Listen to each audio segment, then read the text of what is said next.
పోరాడి గెలిచి ఇశ్రాయేలుగా మారాడు అన్నారు. ఈ వాక్యం చెబుతున్నాను. దేవునితోనూ మనుషులతోనూ పోరాడి గెలిచిన పడే నిజమైన క్రైస్తవుడు అన్నాడు. ఈ వాక్యం చెప్పిన తర్వాత ఓ సహోదరి ఆ 2 రోజుల కుటుంబంలో ప్రార్థనకి వెళ్తే, అయ్యా మా కుటుంబంలో ప్రార్థన చేస్తారయ్యా అని పిలిచింది. నేను వెళ్ళాను. ఆ కుటుంబంలోనికి నేను వెళ్ళాను. వెళితే ఆ కుటుంబంలో కన్నులు కలుస్తూ ఉన్నారు. ఇద్దరు బాధపడతారు.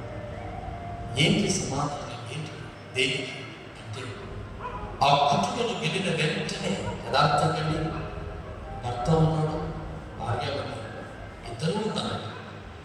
ఇద్దరు ఉంటే, అయ్యా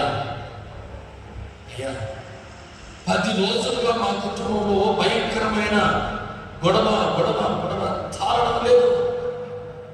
ఈ సమస్యలను తట్టుకోలేక, ఇదిగో ఈ భావనను తట్టుకోలేక ఈ పురుగుల మందని తీసుకువచ్చు అని భర్త భార్య ఇద్దరు చూపించారు. కారణం ఏంటన్నా అన్నా.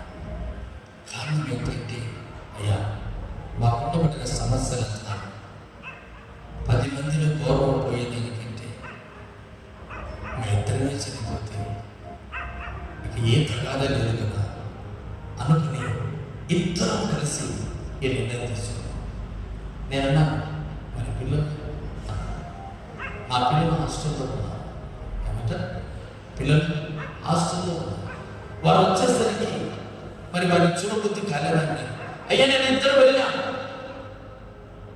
ఈ వారమే ఆదివారం దినమందే మేమిద్దరం వెళ్ళి పిల్లలకు బిర్యానీ పెట్టించాం. ఇక సోమవారం చద్దాం అనుకున్నాము. ఆదివారం ఎందుకు ఆరాధనకు వెళ్ళాలని అనిపించింది. ప్రార్థనకు వచ్చామయ్యా. ప్రార్థనకు వచ్చిన తర్వాత మేము మాట్లాడుతున్నాము. దేవుడితోనూ మనుషులతోనూ పోరాడేవాడే, సమస్యలతోనూ దేవుడితోనూ పోరాడేవాడే, వాడే నిజమైన క్రైస్తవుడు, దేవుని నమ్ముకున్న బిడ్డ అని నువ్వు మాట్లాడుతున్న మాటలు నాకు భయపరిచింది. మనుషులతో పోరాడలేక చావాలనుకున్నా. ఈరోజు నుంచి చావు. నీ మాటలు దేవుని వాక్యం నన్ను బలపరిచింది. భార్యాభర్తల జీవితంలో స్థిరపడుతున్నాం. నీ కళ్ళను సాక్షులుగా చూపించడానికి ఇద్దరు పిల్లలకు అన్యాయం చేసుకోవాలనుకుంటున్నామయ్యా. నీ మాటను నన్ను బ్రతికించాయి అని ఇద్దరు భార్యాభర్త ఇద్దరు కన్నీళ్ళు పెట్టి అలాగే కృంగిపోయారు. వాళ్ళు ఏడ్చిన ఏడుపు ఆనందంతా కాదండి. ఈ రోజున పిరికి వారిలాగా నేను అన్నప్పుడు వాక్యం చూపించాను. మొట్టమొదటిగా నరకంలో పడేది పిరికి వాళ్ళే. వారు నిత్యము నరకంలోనే నిలబడతారు కానీ నిత్య నరకంలోనే ఉంటారు కానీ నిత్య జీవములకు పొరపాటున రాలేరు. నిత్య జీవాన్ని స్వతంత్రించుకుంటే ధైర్యం కలిగిన వారు, సమస్యలకు నిలబడిన వారు. వారికి చెప్పాను, అయ్యా మీరు చావాల్సిన అవసరం లేదు, కానీ నేను ప్రార్థన చేసిన దేవుడు సహాయాన్ని దయచేస్తున్నాను. చెప్పకూడదు. ప్రార్థన చేశాను. అనుకుని విధని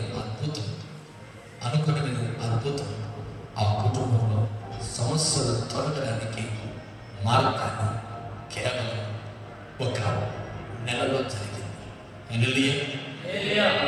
హల్లెలూయా. ఒకే నెలలోనే వారికి ఒక 3 పశువులు ఉండేవి. 3 పశువులు ఉంటే దేవుడు అనుకున్న విధానంగా తన బంధువులు, అరే ఆ వ్యక్తి ఏం చేసేవాడంటే ఒక పొలంలో పనిచేసేవాడు. రైతు దగ్గర. ఆ రైతుకు జాలి కలిగి, అరే ఈ పశువులను మేపలేని కానీ ఎన్ని రోజులకు గుడ్డు చాకరీ చేస్తా ఉన్నాను నా దగ్గర, ఈ 2 పశువులను నేను ఎత్తే ఇవ్వగలను అన్నాడు. ఆ 2 పశువులు అమ్మిన కారణాన్ని బట్టి దరిదాపు ఒక్కొక్క పశువు 80-90 వేలు ఉంటుంది. వారికి ఒకేసారి 1,00,000 పైగా రాబడి వచ్చేసరికి వారిద్దరు కన్నీళ్లతో నా దగ్గరికి వచ్చారు. వచ్చాయ్యా నా సమస్యలు తీరుతాయని ఒక మాట చెప్పావు. ఆ రోజున పిరికి వారిలాగా నేను చావాలని కోరుకున్నాను. ఆ రోజు ఒకవేళ చనిపోయి ఉంటే నా పిల్లలకు నేను అనాథగా మిగిలేవాడిని, అనేక చేత నిందల అవమానాలు పొందేవాడిని. ఈరోజు ఈ ఆశీర్వాదం చూడలేదు. నీ వల్ల మనుషులతోనూ దేవుడితోనూ పోరాడి నిలిచి గెలిచిన వాడి ఇశ్రాయేలు దేవుని బిడ్డ. ఆ రోజు నీ మాటలను బ్రతికించావు. ఆ రోజు నీ కుటుంబంలో వచ్చి ప్రార్థన చేశావు. ఈరోజు నేను పిరికితనం చేశాను. ఈరోజు దేవుడు అనుకున్నప్పుడు బిడ్డలాగా సమస్యలు బట్టి సమాధానం లేక పెరిగితనం చేత నీవు గడుపుతూ ఉన్నావంటే, పెరిగితనం చేత వెనక్కి తిరుగుతున్నావంటే జీవితంలో నేను సాధన పట్టుకుని జ్ఞాపకం చేసుకున్నాను. నీవు నిత్య రాజ్యానికి చేరలేవు. పొరపాటు నిత్య రాజ్యంలోనికి నువ్వు వెళ్ళలేవు. ఇక్కడ నేను నిలబడుతున్న నేనే నీవైనా జీవితంలో పోరాటాలను ఎదుర్కోలేక పెరిగితనం చేత ఏది చేసుకున్నా మనం నిత్య రాజ్యంలోనికి వెళ్ళలేవు.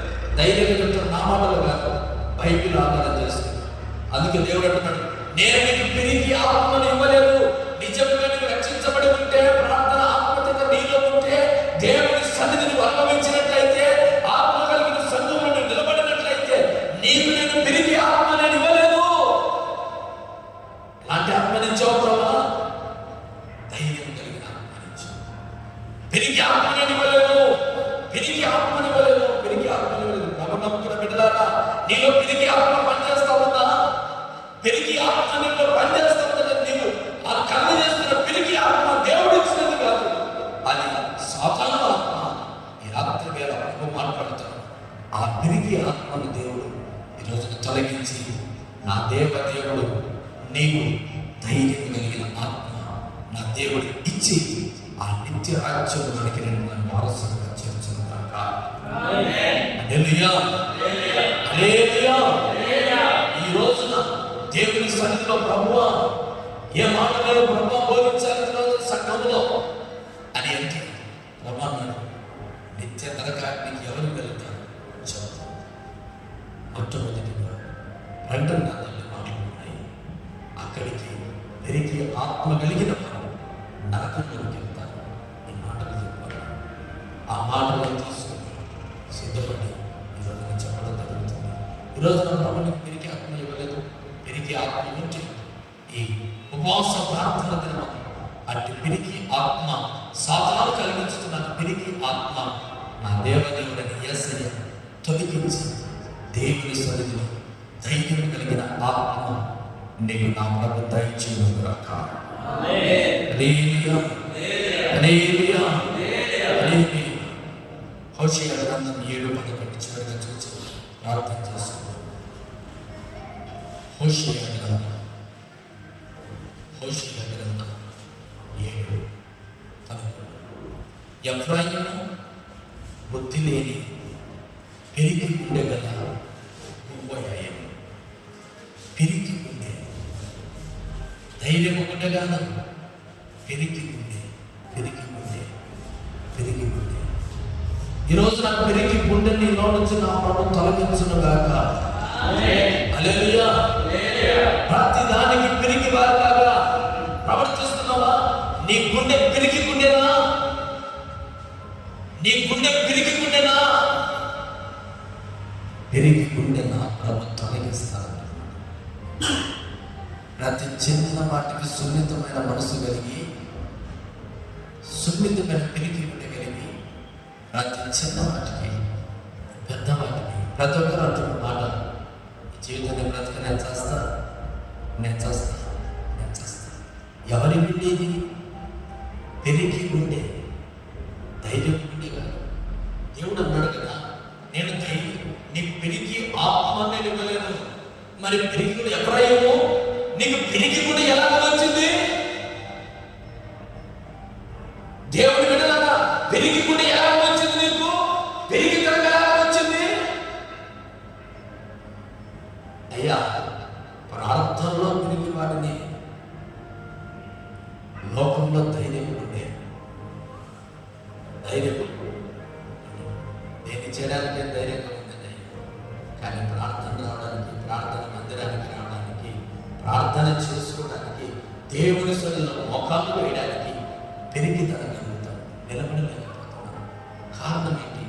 అన్ని చేయించగలడు నీతో సాధారణ మోకాలు ఏపించబడి నేను సాధారణ ఏదైనా చేయగలడు.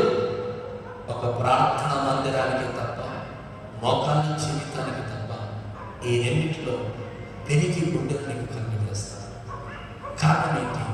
నీకు పెరిగి గుండెని కలుగజేస్తే నీవు తిన్నగా సాధారణుడిగా మారి నరకాగ్నిలోకి తీసుకుని వెళ్ళాలని వాడి ఆలోచన.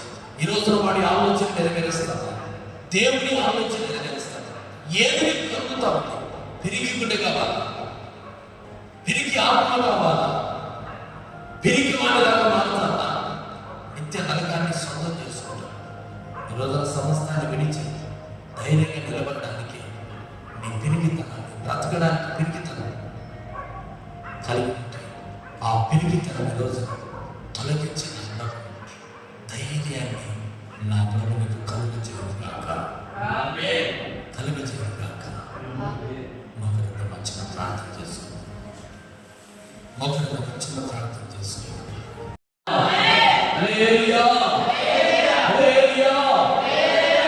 అప్పుడు చెప్పాడు మరొకసారి, దేని చేత బంధించవచ్చు, దేని చేత బంధించవచ్చు అంటే ప్రాణాలు విసిగొని.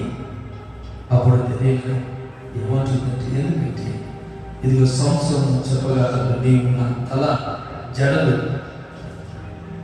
ఏడు అల్లిన ఎడల సరి అని ఆమెతో వచ్చింది. ఎక్కడంటే బలం అంటే అతని తలకి బలం. తన క్షమను చేయించుకున్న వాడుగా, పుట్టిన నాటి నుంచి మంగళ కత్తి తల మీద పెట్టిన వాడుగా, ఒక ప్రతిష్ఠిత కలిగిన వాడు, ఒక ప్రతిష్ఠ కలిగిన అభిషేకించబడిన దైవ కుమారుడు ఎవరంటే సంసోను. పుట్టిన నాటి నుంచి అతని తల మీద మంగళ కత్తి పట్టిన వాడు కాదు. ప్రతిష్ఠత, ఎంతో ప్రతిష్ఠత కలిగి, ఎంతో పరిశుద్ధత కలిగి, మంగళ క్షమను చేయకుండా పరిశుద్ధత కలిగి పవిత్రమైన దినాలు గడిపిన వ్యక్తి పరిశుద్ధుడైన సంసోను. అటువంటి సంసోను బలం ఎక్కడ కలిగినప్పుడు ఆయన ప్రతిష్ఠతలో ఉంది, ఆయన తీర్మానంలో ఉంది. ఆయన బలం ఎక్కడికంటే తన శోభ ఆడనుకున్నాడు. ఈ బలం నేను చెప్పకూడదు అనుకున్నాడు. ఆమెకు చెప్పినప్పుడు తన బలమంతా పెరిగిపోయింది. ఈ రోజున నీలో ఉన్న బలం తెలుసుకోవడానికి సాతాను ఎన్నో మార్లు నిన్ను కట్టి పడివేయాలని, నిన్ను లొంగదీయాలని, సాతానుకు నువ్వు చదువుగా ఉండాలని ఎన్నో మార్లు ప్రయత్నిస్తూ ఉంటాడు. దైవ కుమారుడా, ప్రతిష్ఠితంగా ఉన్న దేవుడు ఉపవాసంలో ఉన్న బిడ్డలారా, సాతానుకు మీ జన్మ రహస్యం, మీ ఉపవాసం ప్రార్థన రహస్యం చెప్పకండి. దేవుడికి చెప్పండి. అందుకే అడుగుడి మీకు ఇవ్వబడదు.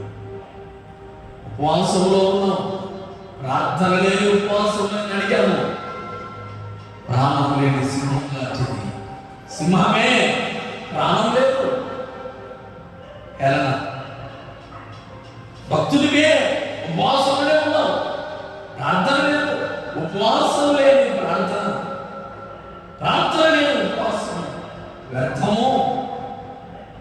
అందుకే ఈ ఉపవాస ప్రార్థన దినములలో నేను ఆ పెళ్లికి వెళ్ళను అన్నాడు. లేదు నా కుమారుడ, దయచేసి మనకు చాలా ఏ ప్రోగ్రామ్ ఉన్నా, ఏ ఫంక్షన్ ఉన్నా అర్థం. ఆ అరుపులకు ఈ బిడ్డ తలుచుకొని బయట నిలబడ్డాడు. ఇంటి బయట నిలబడ్డాడు. అక్కడున్న జనాలందరూ ఇంట్లోకి వచ్చారు. అక్కడున్న జనాలు ఇంట్లోకి వచ్చేసరికి ఓ విలవిలాడుతూ ఉన్నారు, ఓ కన్నీళ్ళు పెడుతూ, ఓ గగ్గోలు పెడుతున్నారు. ఇద్దరు